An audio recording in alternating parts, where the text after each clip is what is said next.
Main reason I bought this, I want to see if it's gonna work on that. Yeah, that's some nasty looking grease from under our barbecue. So let's see if it works. The directions are to use a sponge or a cloth, but I'm gonna start with a brush and then maybe I'll move to a sponge after.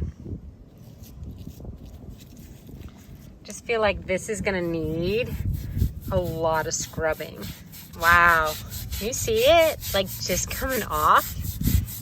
That's crazy and gross. So I got a lot there. Here we go.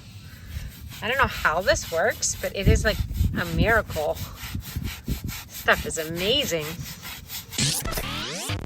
Look at the layers. You can see cement again.